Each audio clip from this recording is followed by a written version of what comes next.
오늘 이 시간에는 우리는 하나님의 자녀입니다 라는 제목을 가지고 말씀 증거하도록 하겠습니다.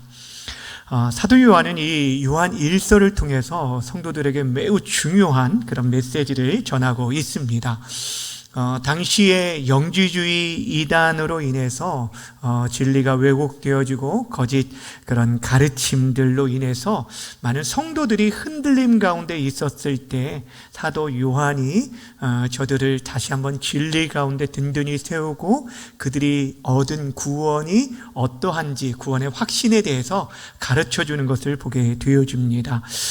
그러면서 당시 이 사도 요한이 많은 사람들이 하나님과 사귐을 가지고 있다라고 말하는데 하나님을 안다라고 말하고 하나님을 사귄다라고 말하는데 너희들이 정말 하나님과 사귀고 있는 것이 무엇인지를 스스로 점검해보라 라고 하면서 그들에게 권면하는 것을 보게 됩니다. 그러면서 크게 세 가지를 얘기합니다. 여러분, 여기서 하나님과 사귀고 하나님을 안다라는 것은 영생에 대한 것과 동일한 의미로 사도 요한이 지금 말하고 있어요. 근데 세 가지를 무엇을 시험하라고 말을 하냐면 도덕적인 시험과 사회적인 시험과 교리적인 시험인데, 도덕적인 시험은 이런 거예요. 한마디로 말하면 그들이 계명을 지키는지 여부를 가지고 알게 된다라고 말을 합니다. 그러니까 그를 아노라 라고 하면서 그의 계명을 지키지 않는 자는 어떤 자냐면 거짓말하는 자다라고 말하고 그들이 진리를 행치 않는 자라라고 얘기하고 있습니다. 그러니까 여러분, 우리들이 하나님 안에 거하고 내가 그리스도를 안다라고 말하면서 그의 계명을 지키지 않는 자라라고 하면은 사실 그는 거짓말하는 자라라고 얘기하고 있어요.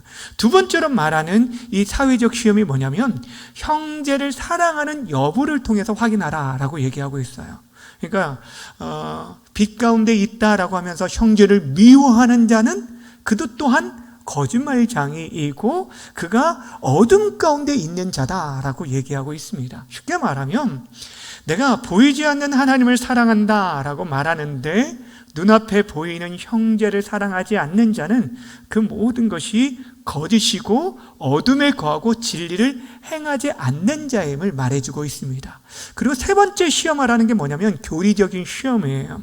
예수가 그리스도이심을 인정하는 여부를 통해서 알게 된다라고 얘기합니다. 여러분, 마지막 때에 나타날 그런 특징 중에 하나가 적 그리스도들이 많이 일어나게 될 거라고 말했잖아요. 근데 사도 요한이 적 그리스도를 아주 명쾌하게 정의를 했습니다. 뭐라고 정의하냐면 예수가 그리스도이심을 부인하는 자가 적 그리스도다. 그들은 곧 아버지와 아들을 부인하는 자다라고 얘기하고 있는 것이에요. 그러니까 이러한 세 가지 시험을 통해서 우리들이 정말 하나님 안에 거하는지 그분과 사귐이 있고 그분을 온전히 아는 자인지를 확인할 것들을 우리에게 말씀해 주고 있습니다.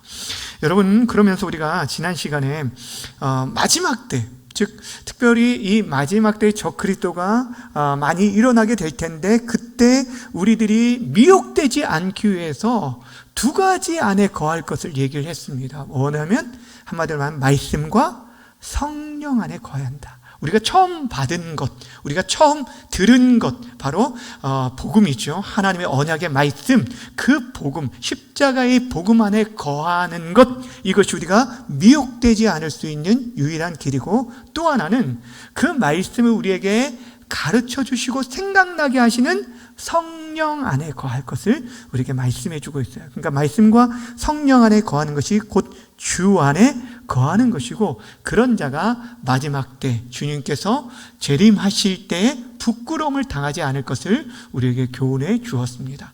그러면서 이제는 우리에게 이미 얻은 그 구원을 확신하는 우리들이 어떻게 살아가냐, 우리의 정체성을 온전히 확인하고 살 것을 말씀하고 있는데, 그 정체성이 바로 오늘 우리가 살펴볼 하나님의 자녀라는 이 정체성에 대해서 우리에게 말해주고 있습니다. 우리가 하나님의, 지금 현재 하나님의 자녀이다 근데 그 하나님의 자녀가 되어질 때 하나님께서 어떻게 우리에게 사랑을 베풀어 주셨는지, 그리고 우리가 마지막 때 얻을 그 영광을 소망하라 라고 말하고, 또 그 소망을 가진 자가 어떻게 살아가야 할지를 오늘 1절과 2절과 3절을 통하여서 우리에게 말씀해 주고 있습니다. 오늘 사도 요한이 권면한 이 세 가지를 우리 함께 나누려고 하는데, 첫 번째 사도 요한이 우리에게 권면하는 것은 하나님의 크신 사랑을 주목하여 보라라는 것입니다. 따라합시다. 하나님의 크신 사랑을 주목하여 보라. 1절 말씀 함께 읽겠습니다. 시작. 보라, 아버지께서 어떠한 사랑을 우리에게 베푸사 하나님의 자녀라 일컬음을 받게 하셨는가. 우리가 그러하도다. 그러므로 세상이 우리를 알지 못함은 그를 알지 못함이라. 아멘. 여기 보면 보라라는 단어로 시작하고 있는데, 단순히 어떤 것을 보라는 게 아니라 이것은 주목하여 보라라는 얘기예요. 깊이 주목하고 또한 감격하여 바라보라라는 그런 의미가 바로 오늘 보라라는 말입니다. 여러분, 무엇을 우리가 감격하여 바라보라라고 말하냐면 하나님 아버지의 크신 사랑을 우리가 감격하여 바라보라라고 얘기하고 있습니다. 여기 사랑은 말 그대로 아가페의 사랑, 다함없는 사랑이에요. 포기치 않는 긍휼과 자비가 무궁한 그 사랑을 말하는 것입니다.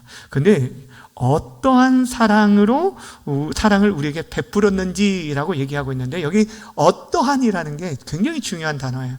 무슨 단어냐면 이게 사실 다른 세상, 다른 세상, 딴 나라 이런 거예요. 다른 나라, 다른 세상을 의미하는 단어예요. 즉 하나님의 사랑은요, 우리가 이 세상에서 경험할 수 있는 사랑이 아니라는 거예요. 딴 세상의 그런 사랑이에요. 이 세상의 가치로서는 도저히 경험할 수도 상상할 수도 없는 그런 사랑이라고 얘기하고 있어요. 그러니 그 사랑을 우리들이 감격하고 주목하라라고 말하고 있는 것입니다. 여러분, 우리의 구원이 견고하기 위해서는 하나님께서 우리를 자녀 삼으셨는데 어떤 큰 사랑을 베푸셨는지를 기억하라고 말하고 있어요. 여러분, 자녀들이 갖고 있는 그 특권이라는 게 굉장히 많이 있지만, 특별히 이제 당시 로마 시대의 양자로 삼은 자는요, 친자와 동일한 권리와 특권을 가지고 있어요. 권세를 가지고 있었어요. 그러니까 권리와 그 권세를 가지고 있는데 하나님께서 우리를 그렇게 삼으셔서 당신의 자녀된 우리들에게 아버지로서 우리에게 한없는 은혜와 사랑들을 베풀어 주시는 것에 대해서 말씀해 주고 있습니다. 사실 우리가 이 땅에서 발견할 수 있는 하나님의 그 사랑을, 가장 닮은 사랑을 말하면은 누구의 사랑을 붙을 수 있습니까? 부모의 사랑이죠. 부모의 사랑은 사실 우리가 상상하는 것을 추월합니다. 그러니까 정말 자신의 모든 것을 다 주고도 아까워하지 않고 더 주지 못해서 안타까워하는 것이 바로 우리 부모의 마음입니다. 그런데 성경은 뭐라고 말하냐면 하나님의 사랑을, 그 부모의 사랑을 뛰어넘는 그런 사랑이라고 우리에게 말씀해 주고 있습니다. 여러분, 성경에서 예수님께서도 악한 부모라도 자신에게는, 자기 자신에게는, 자기 자식에게는 좋은 것을 줄 줄을 안다라고 말을 하면서, 그런데 하나님의 사랑은 그 사랑을 뛰어넘는 사랑이다라고 얘기하고 있어요. 여러분, 우리들이 하나님의 자녀가 되기에 여러분, 하나님께서 어떤 대가를 지불하셨는지 여러분 잘 알고 있을 것입니다. 여러분, 그 사랑이 어떻게 나타나게 됐는지 요한일서 4장 9절에 보면은 하나님께서 그의 사랑하는 독생자를 이 땅에 보내주시면서 우리를 사랑하셨다고 말합니다. 함께 읽겠습니다. 시작. 하나님의 사랑이 이렇게 나타난 바 되었으니 하나님이 자기의 독생자를 세상에 보내심은 그로 말미암아 우리를 살리려 하심이라. 아멘. 우리를 살리기 위해 그의 아들 독생자를 보내주시되 죽기까지 내어주셨다라고 얘기하고 있습니다. 어찌 보면 인간이 베풀 수 있는, 다른 인간에게 베풀 수 있는 최고의 헌신된 사랑은 저는 개인적으로 입양이라고 생각을 해요. 입양하신 분들을 보면 참 굉장히 존경스럽고 그 사랑이 얼마나 클까는 헤아릴 수 없을 것 같습니다. 그러니까 그 자녀들을 여러분 생각해보면 자신이 낳은 자녀가 아닌 그 아이를 입양하여서 이렇게 정말 가슴으로 낳고 가슴으로 키우는 그런 헌신된 사랑들을 보는데, 그런데 여러분 좀 죄송한 표현을 좀 하겠어요?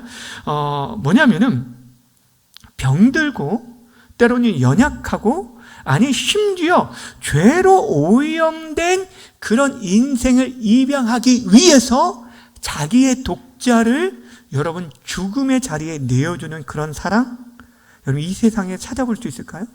없다라는 거예요. 그러니까 여러분 우리들이 입양을 할 때도 그래도 건강하고 이쁘고 뭔가 좀 사랑스러운 그런 모습들을 사람들이 찾게 되어져요. 근데 우리 하나님께서는 그렇지 않으셨다는 거예요. 우리를 어떤 때 사랑하셨다고 말하냐면 로마서 5장에 보면 6절과 8절과 10절에 계속해서 말하는 게 동일하게 말하는 게 이거예요. 우리가 아직 연약할 때에 그리스도께서 경건하지 않은 자를 위해서 죽으셨다. 우리가 아직 죄인 되었을 때라고 8절은 말하고 10절에서는 우리가 하나님과 원수 되었을 때 그리스도께서 죽으심으로 말미암아 우리를 살리셨다라고 표현하고 있어요. 여러분 연약할 때고요, 죄인이었을 때고 하나님과 원수 되어진 때에, 그런데도 불구하고 하나님께서 우리를 사랑하셔서 그의 아들을 이 땅에 보내주셨다라고 말하고 있어요. 중요한 것은 하나님께서, 우리는 하나님 아버지의 사랑으로 인해서 그 예수 그리스도를 믿음으로 말미암아 하나님의 자녀가 되었는데, 그렇게 일컬음을 받았다라는 것으로 끝나지 않아요. 칭호로 끝나는 것이 아니라 이거는 실제적이고 영원한 관계가 되었다라고 말해주고 있는 거예요. 한 번 자녀로 그냥 입양한 것으로 끝나는 것이 아니라 계속해서 그 관계가 영원토록 유지되고 있음을 말해주고 있습니다. 사랑하는 여러분, 우리가 그것을 바로 그 하나님의 사랑을 생각하고 바라보고 감격하며 살 것을 우리에게 말씀해 주고 있습니다. 분명 세상은요, 이 사랑을 알지 못하기 때문에 그리스도인들이 이해하지 못해요. 왜 저렇게 재미없게 살아가는지, 여러분 정말 그리스도인들이 왜 저렇게 살아가는가 이해하지 못해요. 왜냐하면 하나님께서 우리에게 베푸신 그 사랑을 알지 못하기 때문이에요. 근데 그 사랑을 알면 여러분 우리가 예수님을 따르고 예수님을 믿고 섬기는 것이 얼마나 복되다는 것을 알기 때문에 우리가 믿음으로 예배하는 거예요. 그런데 알지 못하기 때문에 1절 후반절에 나온 것처럼 세상이 우리를 알지 못함은 그를 알지 못함이라. 하나님을 알지 못하고 그리스도를 알지 못하기 때문이다 라는 거예요. 근데 안타까운 게 뭐냐면 그리스도인들 가운데서도 이미 예수님을 믿고 하나님의 자녀, 영생을 얻었음에도 불구하고 그 자녀의 권세를 온전히 누리지 못하고 살아간다라는 거예요. 이것이 안타까운 거예요. 여러분, 우리 하나님 아버지가 얼마나 부유하시고 우리에게 얼마나 귀한 사랑들을 지금도 베풀어 주시는지, 그의 아들을 내어주신 이가 무엇을 주지 못하겠느냐라고 우리에게 말씀해 주고 있어요. 모든 것을 주고도 남는다는 거예요. 그런데도 불구하고 여전히 내가 이 땅에서 내 힘으로만 살아가려고 발버둥 칠 때가 얼마나 많은지, 하나님의 자녀의 권세를 누리지 못하기 때문이에요. 사랑하는 여러분, 우리가 매일 기억할 게 바로 여기에 있어요. 하나님께서 저와 여러분을 아들, 딸로 부르셨고 실제로 자녀가 되었다라는 이 놀라운 사실을 우리의 매일 생활 삶 속에서 곳곳에서 경험하며 누리며 살아가야 한다라는 거예요. 얼마나 우리가 큰 사랑을 받았는지, 그 사랑이 지금도 우리 가운데 함께하는지, 그 자녀의 권세는요 여러분 정말 풍성합니다. 마음속으로 생각만 해도 하나님께서 그 기도에 응답할 때가 있고, 우리의 인생에 두려움 가운데 있을 때도 아버지 그 이름을 부를 때 하나님께서 우리의 인생에 그 두려움들을 사라지게 하시고 내가 너와 함께 할 거야, 너와 동행할 거야 라고 말하면서 우리의 앞서 행하여 주시는 것을 보게 됩니다. 여러분, 영국의 신학자 데이비드 잭맨이라는 이 신학자가 이 요한일서를 주석하면서 오늘 3장 1절 말씀에서 이런 얘기를 했어요. 잘 들어보세요. 하나님의 사랑을 깊이 묵상할 시간을 가지라. 그 사랑이 우리의 존재의 깊은 곳에 스며들도록, 우리의 삶에 곳곳에 스며들도록 묵상하며 살라라고 얘기하면서 우리가 깜짝 놀라서 숨을 멈추고 어찌 이런 사랑, 이런 종류의 사랑을 만나볼 수 있을까라고 생각하며 살라라고 우리에게 권면해 주고 있어요. 그러니까 여러분, 이 사랑은요, 우리가 아무나 경험할 수 있는 사랑이에요. 이 큰 사랑을 우리가 숨을 멈추고 어떻게 이런 큰 사랑을 내가 받았지라고 감격하며 살 것을 오늘 사도 요한이 말하고 있습니다. 우리가 이 사랑을 기억하고 주목할 때 우리는 거짓에 미혹되지 않고 죄와의 유혹을 이길 힘을 생기고 또 말씀에 순종할 수 있는 용기를 얻게 되어진다라는 것입니다. 그러기에 우리가 하나님의 자녀인데 그 자녀되게 하게 하신 하나님의 크신 사랑을 주목하여 바라볼 수 있는 저 여러분 되어지기를 주님의 이름으로 간절히 축원합니다. 두 번째는 하나님의 크신 사랑을 주목하여 바라볼 뿐 아니라 장래의 영광을 소망하며 살 것을 우리에게 말씀해 주고 있습니다. 그래서 여러분, 오늘 사도 요한이 우리가 하나님의 자녀인 것을 재확인시켜 주면서 우리가 누리게 될, 장차 누리게 될 그 장래의 소망에 대해서 그것이 얼마나 영광스러운 일인지에 대해서 우리에게 말씀해 주고 있어요. 다시 말하면 이미 우리가 그 큰 사랑을 받아서 자녀가 되었고 또 앞으로 우리가 누리게 될 영광이 얼마나 큰지를 소망하라 라고 얘기하고 있어요. 자, 2절 말씀 함께 읽겠습니다. 시작. 사랑하는 자들아, 우리가 지금은 하나님의 자녀라. 장래에 어떻게 될지는 아직 나타나지 아니하였으나 그가 나타나시면 우리가 그와 같을 줄을 아는 것은 그의 참 모습 그대로 볼 것이기 때문이니. 아멘. 여기 보시면 사도 요한이 놀라운 약속을 주고 있습니다. 이게 하나님의 약속이죠. 그러니까 우리가 하나님의 자녀이지만 장차 더욱 놀라운 모습으로 변화될 것을 말씀해 주고 있어요. 지금은 당장 우리의 미래가 완전하게 드러나지 않잖아요. 오늘 여기서 본문에 보면 장차 어떻게 될지는 아직 나타나지 아니하였다라는 것이 이게 불확실하다라는 얘기, 부정적인 관점에서 말하는 것이 아니에요. 성경이 그거에 대해서 구체적으로 말해주지 않지만 우리가 이미 아는 것이 있다라고 말하면서 분명한 진리에 대해서 몇 가지 소개해주고 있어요. 무엇이냐면 첫 번째는 예수께서 나타나실 것이다 라는 거예요. 반드시 나타날 거다. 이게 무엇이냐면 예수님께서 다시 재림하실 거라는, 오실 거라는 거. 여러분, 예수님의 부활과 함께 예수님의 재림은요, 성경에서 다른 어떤 것보다 더 확실하고 분명하고 수없이 많이 우리에게 말씀해주고 있는 진리입니다. 예수님의 부활이 진리인 것처럼, 그리고 그것이 확실하게 드러난 것처럼 예수님의 재림도 분명하게 나타나게 되어 줄 것입니다. 두 번째는 그때 우리가 그를 보게 될 것을 말씀해 주고 있어요. 오늘 성경이 그걸 말하고 있어요. 예수님이 재림하실 텐데 어떤 분들은 벌써 이미 재림했다라고 말하는 사람들이 있죠. 여호와 증인들이 그런 얘기를 하고 있는데 여러분, 그렇지 않습니다. 성경은 우리에게 무엇을 얘기하냐면 영적인 재림이나 비인격적인 재림을 말하는 것이 아니라 우리의 눈으로 그분이 승천하심을 본 그대로 이 땅에 오실 것이고 모든 사람이 그것을 보게 될 것이라고 우리에게 말씀하고 있어요. 이것이 성경이 우리에게 말씀하는 우리 주님의 재림에 대한 거예요. 그런데 더 중요한 게 있어요. 그 날에 그를 믿는 자들은 그와 같이 될 것을 우리에게 말씀해 주고 있습니다. 여러분, 이것은 무엇을 말하냐면 우리들이 이제는 영화롭게 변화된 모습으로 죄와 고통과 또한 죽음이 없는 완전한 상태로 우리 주님과 함께하게 될 것을, 영원히 거하게 될 것을 말하고 있어요. 이것이 뭐냐면 결국에 우리 안에 잊어버렸던 하나님의 형상이 온전히 회복될 것을 말씀하고 있습니다.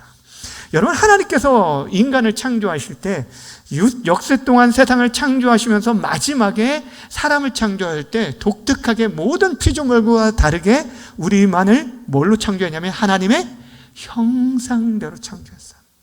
하나님과 인격적인 교제를 하고 그 모든 세상 만물들을 다스리고 통치할 수 있는 그런 존재로 우리를 빚어주셨습니다. 시편 기자가 뭐라고 고백하냐면 시편 8편에 보면 우리를 어떤 존재는 하나님보다 조금 못하게 하였지만 영화와 존귀로 관을 씌우셨다라고 말씀해 주고 있습니다.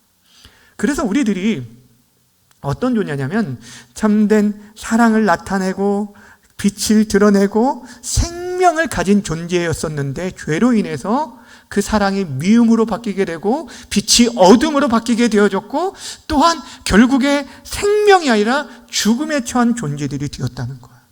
예수님이 이 땅에 오심이 바로 사망의 종로라는 우리들에게 생명을 주시기 위함이에요.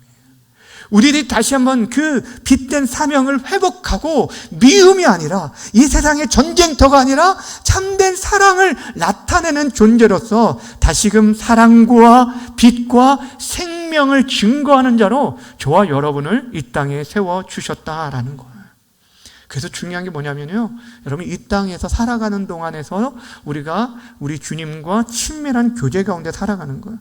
지금 성경의 사도 요한이 천국에 대한 영생에 대해서 소개해 주면서 그 천국의 영생은 황금길이나 어떤 생명수 강 이것을 소개해 준 것이 아니에요. 고통과 사망이 없는, 더 이상 눈물이 없는 이런 곳이기도 하지만 그것을 보여주는 게 아니라 우리 주님과 친밀한 교제 가운데 있는 그 모습을 소개해주고 있는 이유가 바로 여기에 있는 거예요.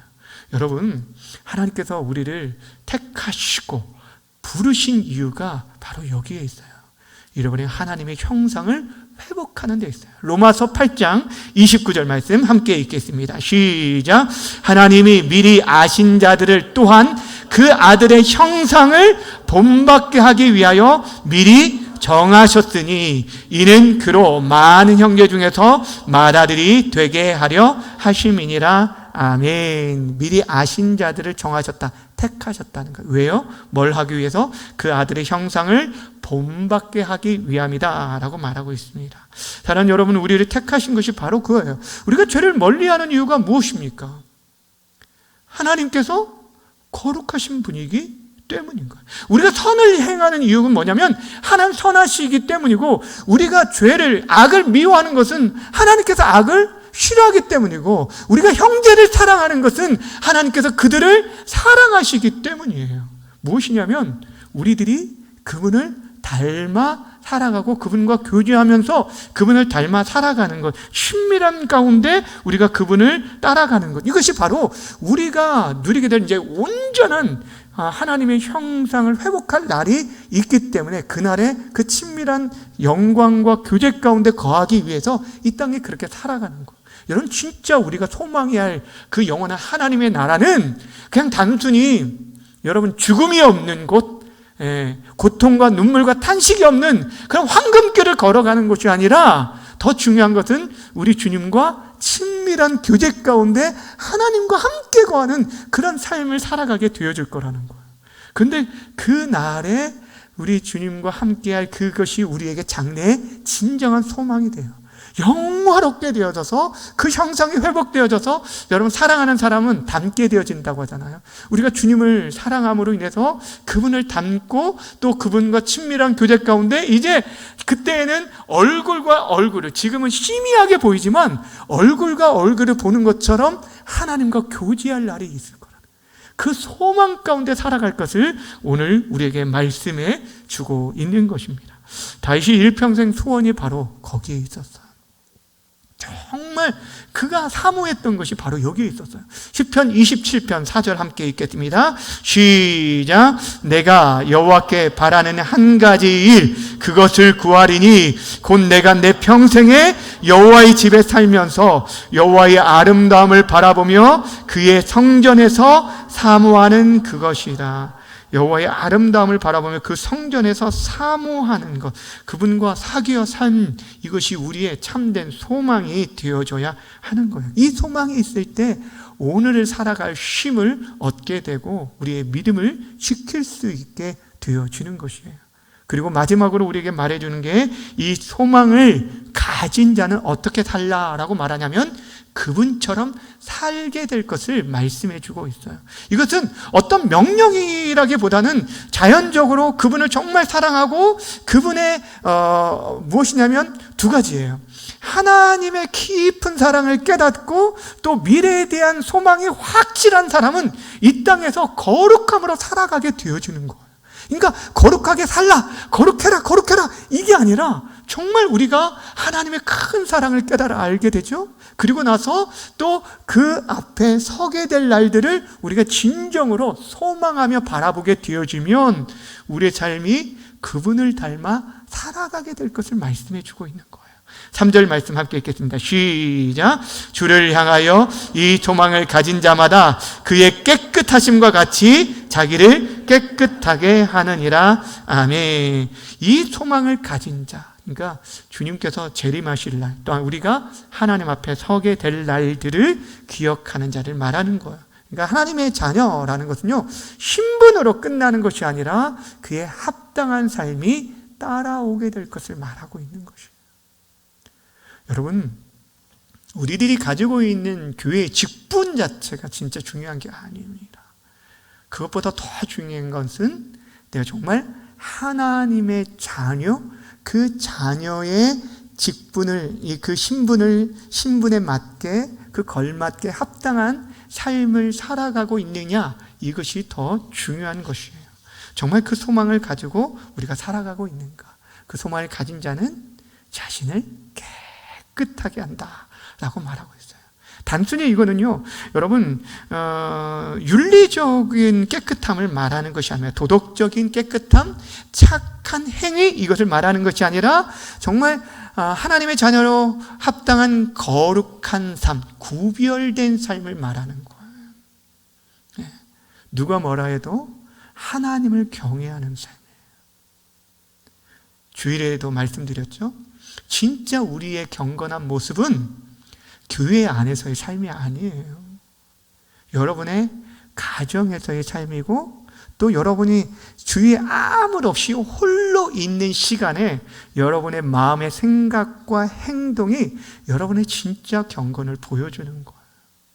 그런데 하나님이 나를 어떠한 사랑으로 자녀 삼아주셨는지 그 사랑의 깊이를 깨달아 알고 내가 하나님 나라에서 얻게 될 그 영광을, 장래의 영광에 대한 소망으로 가득하면 여러분, 우리는 점점 더 거룩하게 살아가게 돼요. 우리 말과 행동과 생각까지. 때로는 어떤 때는 그런 기도를 하게 됩니다. 잠자고 일어났는데 저는 꿈을 잘 기억을 못하거든요. 근데 어떤 때는 좀 안 좋은 꿈을 꿨어요. 좀 굉장히 이기적인 사람이지만, 그런데 꿈에서 정말 말도 안 되는 그런 욕심을 부린다가 딱 깬 적이 있으면 일어나자마자 기도를 하는 거예요. 하나님, 꿈속에서라도 목사답게 살게 해주십시오. 꿈속에서라도, 제 삶 속에서 무의식 중에 꾸는 꿈속에서라도 내가 믿음으로 살게 해 주옵소서라고 기도하게 되어요. 사랑하는 여러분, 우리는 참 부족합니다. 그러나 그런 우리들을 하나님께서 사랑해 주셨어요. 제일 중요한 것은 그 사랑을 우리들이 계속적으로, 정말 크신 사랑을 감격하는 거예요. 그들 주목하고 감격하며 살아가는 것, 매일 일상에서 그것들을 기억하고 살아가는 것, 그리고 장래 우리가 얻을 영광을 소망하시길 바랍니다. 여러분, 이 땅과는 정말 비교할 수 없는 하나님의 친밀한 교제 가운데 우리가 영원토록 주와 함께 왕노릇하며 살게 될 것을 말씀하고 있어요. 이 땅에 우리들이 흘렸던 눈물들, 그 눈물을 닦아주시고 우리에게 참된 평안함 가운데, 참된 안식 가운데 거하게 되어줄 거예요. 그러기에 믿음의 선배들이 뭐라고 말했냐면, 이 땅에서의 우리의 몸을 아끼지 말라, 주의 나라를 위해서 믿음으로 살라라고 얘기하고 있는 거예요. 주의 나라에 영원히 우리가 참된 안식을 얻을 텐데, 이 땅에서 우리에게 주어진 이 육신의 삶을 위해 살아가지 말고 영원한 하나님 나라를 위해서 이 육신을, 주를 위해 살 것을 계속적으로 말씀하고 있는 것입니다. 장래 확실한 소망을 바라보면서 이 땅에서 우리들이 그 소망을 따라가 사는 자로서 예수 그리스도를 더욱 닮아가며 그분과 함께 거룩함으로 살아갈 수 있는 저 여러분 모두가 되어지기를 주님의 이름으로 간절히 축원합니다.